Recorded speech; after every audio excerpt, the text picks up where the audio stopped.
Mr. Ambassador. I'm very much against this proposed action, and I just want to make some really, really quick points. Okay. In terms of the country, we're bankrupt and circling the drain, in my opinion. $17 trillion in debt. And we're going to go fooling around overseas again and hope that we can militarily change everything, and we're just going to bomb them into submission.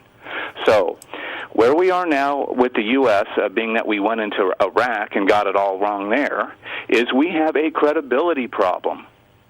The UN report, as far as I know, has not come back and told us exactly what's happened or who did it. Who did it? So we need to slow down. We need to slow down and go through the steps, report to the world. Then we get China and Russia to make a decision, as we've used all of our technology and all of our spy equipment and everything else to report to the world and allow them to see what it is that we're thinking. You know, people will go out and buy a car nowadays, and they'll require a Carfax. Mm-hmm. We don't even have the facts, folks. Second point. Unintended consequences. Ambassador, you'd know more about that than all of us combined. One thing that Assad can do is, after we lob in these bombs, is he could go ahead and ignite some chemicals and whatnot, and then blame us and put the images out everywhere and really get things stirred up. And then you got Israel bombing Iran because we want to deal with their nukes. Last point. Moral doesn't mean it's right. Moral doesn't mean it's right, you guys. I am an independent. I'm a Christian, and I hate those images. I hate to see what's happening. But we have to use our brains. We cannot throw our brains out the window and just say, well, it's moral, we need to go over there and bomb.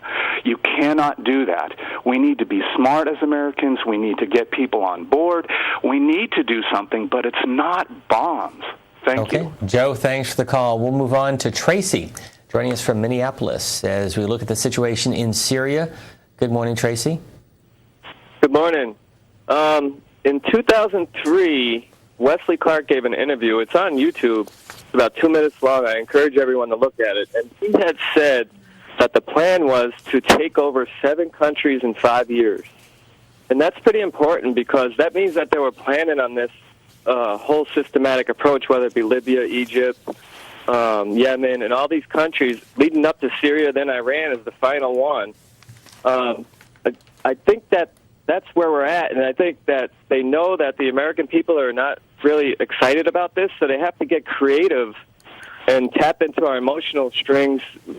I think that the rebels use the chemical weapons, and then they're going to turn it into a humanitarian. We have to get over there. We have to get in. We have to do this. Otherwise, kids are going to die or something.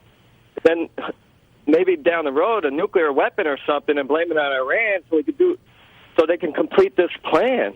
I mean, I don't know if it's the elite people in the Israeli, government or us, but I truly believe that this was the plan, and they're going to go full forward head until this gets completed. Okay. Tracy, thanks.